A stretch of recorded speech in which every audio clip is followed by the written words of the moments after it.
It's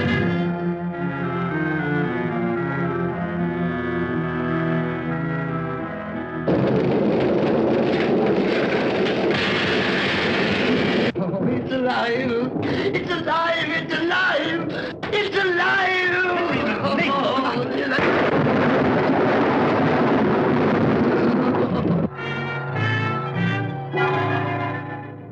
When this dead hand moves, the monster created by a man they called Mad is turned loose to strike terror into the hearts of men.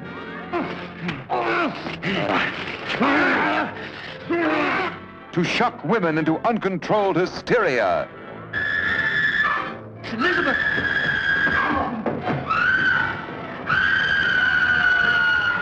To prey upon the innocence of children.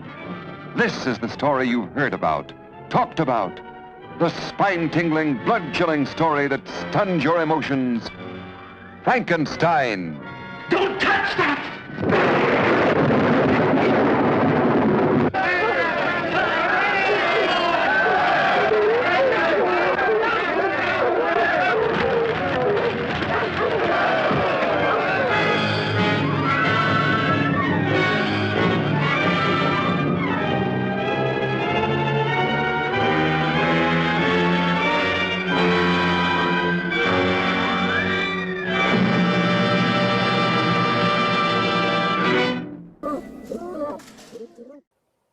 Hi, everyone. It's Maria Schmidt with Mysterious Adventure Tours. And boy, do I have a fabulous live stream for you guys. And I know I've been talking a lot about this because I'm truly excited. There are some things in life that you just cannot replace. And those are the most special moments that says, how would I ever know that I will get to know this person? And someone that I've descended of someone I respect so much and has done such an impact in the world of cinema, especially in the world of horror cinema, the legends. It's so amazing to stay connected to the people that represented generations later. And this is very special. So as you all know, Mysterious Adventure Tours will be going down to Switzerland and following the steps of Mary Shelley through Geneva to some of her little naughty spots, to her home and places that she lurked around when she's in Switzerland. And later it would take her all the way into Germany where she settled down. And something happened in Germany that was very, very special. And that was the creation of a monster. We all know the monster is Frankenstein. And this monster was just spotted everywhere in Germany. Just an iconic figure, things that stirred the world of cinema and brought back to life the work of Mary Shelley in an incredible way. What a moment. Happened so many years ago, and yet we still remember that like it was today, don't we? And I am proud that I can bring this tour to you guys so you can relive the world of Mary Shelley, but on top of that, rediscover the talents of Boris Karloff. As you all know, Boris Karloff was the first real impressionist of Frankenstein. He brought Frankenstein to Hollywood. He brought Frankenstein to the world. And what could be said? Whenever you think about Frankenstein, yeah, there are others that have played him. You cannot forget that Boris is Frankenstein. And he always will be. He's a legend. Celebrated every year on his birthday. The celebrations continue to cherish and relive the works that he did in the cinema. My friends, a few months ago, I got to know a special lady. Her name is Sara. And Sara is Boris's daughter. And to think of this, that I would have met Sara Karloff 10 years ago. I said, Maria, you're kidding. This would never happen. But it did. And I'm so thankful.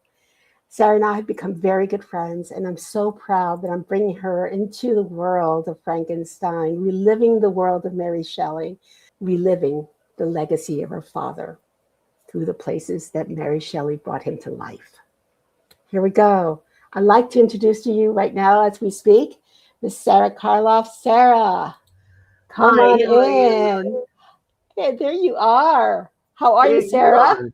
Yeah, I am. I'm so good. I'm so happy to have you here talking Thank to you for me. inviting me. Oh, absolutely. We've chatted so much on the phone. I feel like I know you, yet I don't know you, and maybe we'll discover that little naughty piece of Sarah that I still don't know about. But thank you for joining us. And thank you so much for being part of our first Frankenstein tour. I can't imagine anybody more iconic than you to be on Well, that. my father, certainly. Yes, and Sara Karloff. And you are a very special lady because not only are you his daughter, but you are the one that's carrying the torch for his legacy. Aren't you, Sarah? Well, the fans do that. Mm-hmm. The fans do that, and I encourage them to do so.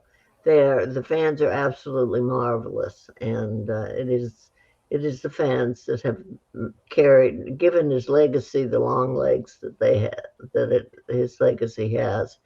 He would be amazed to know how many fans he still has. I mean, he's been gone now 57 years, if you can believe it. I cannot And believe I that. know. That's And he still is a household name in many, many, many households. And his fan base is extraordinary. They're so interesting. They're so interested, and they are so delightful to know. I learn more from the fans than I could ever learn on my own about my father and his career. And it is so worthwhile to do what I do because it is so rewarding.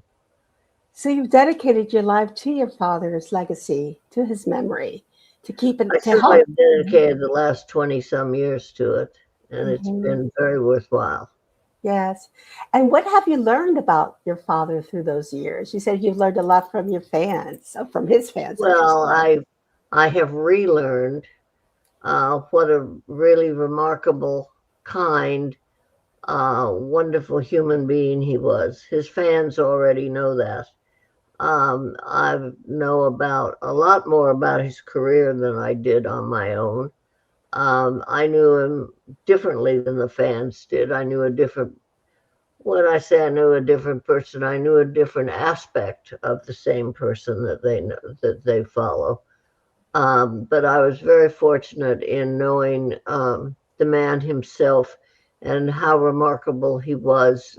He was a voracious reader.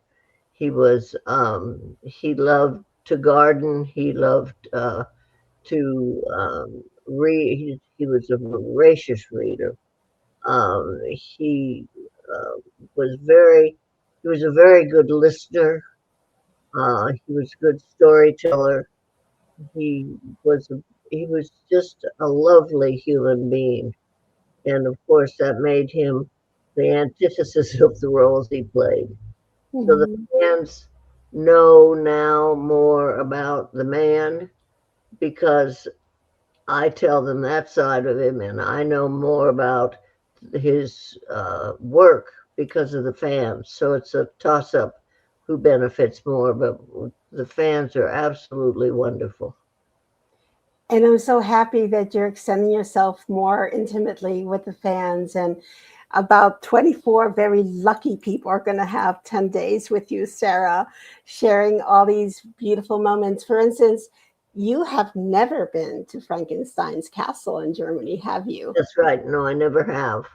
I'm looking forward to it greatly. Exactly. I can't imagine that this is true, that you've never been there, and that we're actually the ones bring you there alongside with 24 of your most wonderful fans, to share that experience. Because, of course, your dad, Boris, was more than just the monster of Frankenstein, was he? He was much, much more. In fact, this was not really what drove his life. And what drove his life, and this is a moment that you shared with me, and I want to share with the world, but he really had a very profound interest in the world of the mystery, in the world of the unknown. Is that correct? Am I? I believe so. Yes. Yeah. But he More. had a wide interest in his reading habits. I Mhm. mean, he read poetry and he knew poetry very well, all kinds of poetry. Uh, but he also was fond of reading suspense books, not horror, more terror. He believed there was a great difference between the word horror and terror, and he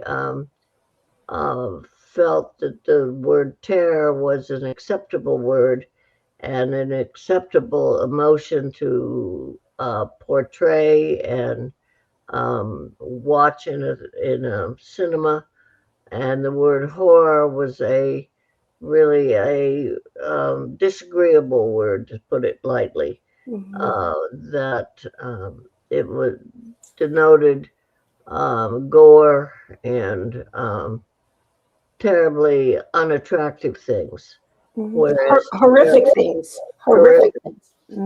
Whereas terror invited the intellect and the imagination of the audience in the storyline, and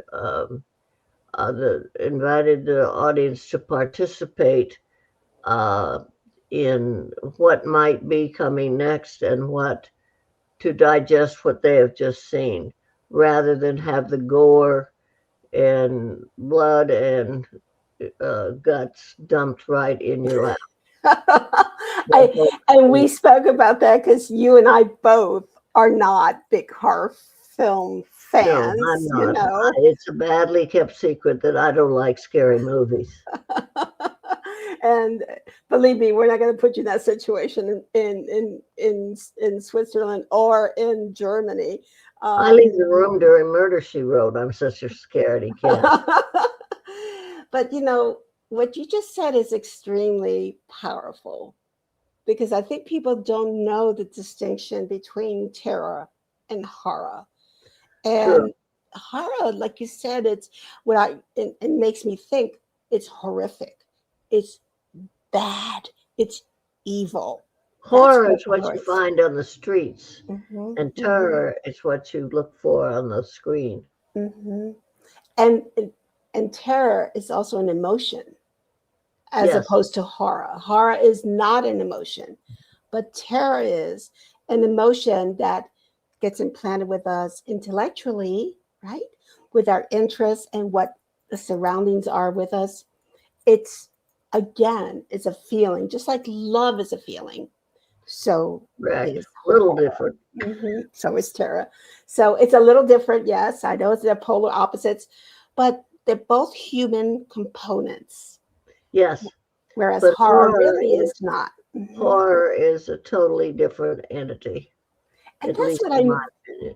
And that's what I miss about the old, and we're going to call it terror films instead of horror films. For the sake of respect here. And the genre.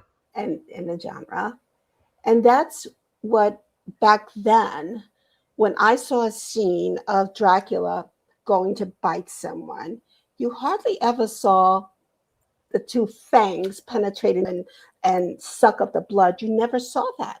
You saw maybe a shadow move over them or the camera moving away, but you were left with that fear, that emotion of terror. Left up to the imagination of the viewer. Yes. And that's more powerful than seeing that actual slashing, because you're not challenged intellectually. You're not challenged with emotions, with the abrupt, horrific. And disgusting. Yeah. And I know some people are just not going to agree with us, and that's their prerogative. But I am old school like you, Sarah.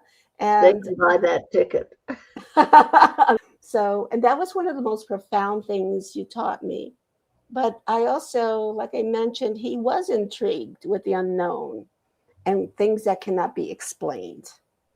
And you got me watching a very profound series that he made, The Veil. Yes. Which I don't know if people know about that incredible series. I never knew about it until I talked with you. And I wish now I'm spreading the word. You've got to watch The Veil. You've got to watch The Veil, because he presents more of the true Boris sentiment and his true intellectual challenge. And I encourage anyone, just go ahead on any of those free channel and just look for The Veil and with Boris Karloff. And they're little short little snippets, but they're very intriguing. And they certainly, I know my travelers would probably appreciate something like that. Again, our travelers are very intellectual. They're very emotionally stricken to what they do when they do, no matter what the situation, whether in Dracula's castle or whether they're in Lead Castle in Peru in one of the highest Andean mountains. They're very spiritual people, and they bring in their intellect and they bring in their curiosity. They're not necessarily wanting to be horrified. Yes. And not even terror. What they want to do is be challenged with the unknown. Curiosity. This curiosity.